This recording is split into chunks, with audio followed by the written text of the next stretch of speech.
My name's Tim Sturgeon. I'm at the MIT's Industrial Performance Center. I've been working on GBCs for about 20 years, starting with the electronics industry, moving into automobiles, motor vehicle GBCs, and then into a variety of services, textile apparel, a whole variety of industries as we've kind of spread out, and GBCs have spread out. What's some of the more recent research that you've done that has been particularly interesting to yourself and is particularly relevant for the field?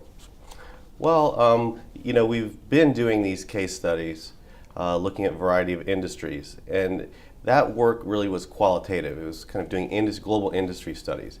So that's kind of like in the GBC world, it's like naturalists of the 17th, 18th century going out and describing individual leaves and individual kind of flora and fauna, and then coming back to the Royal Academy and deciding, what the genus and phylus and species are, and getting starting modern biology that way. What we've done really is shift very quickly into the kind of metrics and measurement issues now, and trying to systematize what we found in the field.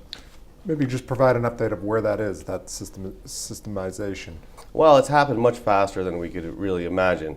Our first step was to systematize what we were finding theoretically, to try to describe the different patterns and boil them down into a few different types, and try to describe the conditions under which those types would, GBC patterns, global organization, linkages between firms would arise. What's happened is the statistical community has come in recognizing that GBCs are a major phenomenon in international trade and economic development, and developed systems for tracking trade and value added, and doing surveys on business function, outsourcing and offshoring. And so this has really happened much more quickly than we could have imagined. We're 3 days into the summit now. What have you learned? How has it been valuable thus far? Well, I think this has been a unique situation where the policymakers, international agencies, and academics have gotten together. So what I've seen in this meeting, and there's a lot of kind of GBC meetings, high-level GBC meetings that have been going on, particularly over the last 4 or 5 years.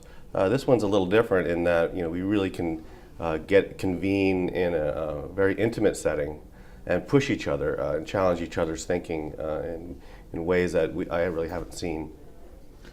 This will build on some of what we've discussed in this interview heretofore, but what are some of the challenges as you look forward to the next 3 or 5 or 7 or 10 years for the field that really need to be addressed? Well, there's a multitude of challenges. As far as we've gotten, in a sense, every step we take, what's left is the really hard work. So on the statistics side, there's things like measuring international trade and services. Now, services, when they cross borders, there's no paper trail left behind, as such as an export manifest or some shipping form that's been filled out that says this is the good and this is how much it's worth and here's where it's coming and going. Services could be a phone call, an email, transfer of a data file, and it's just been very difficult to track those things. And the system for even classifying services is very thin and simple and doesn't have a lot of detail in it, and that's because only a few years ago, services were considered non-tradables.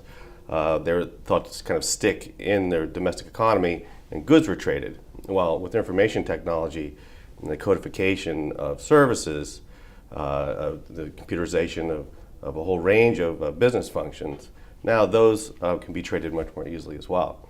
So we have to devise a system to track international trade and services better.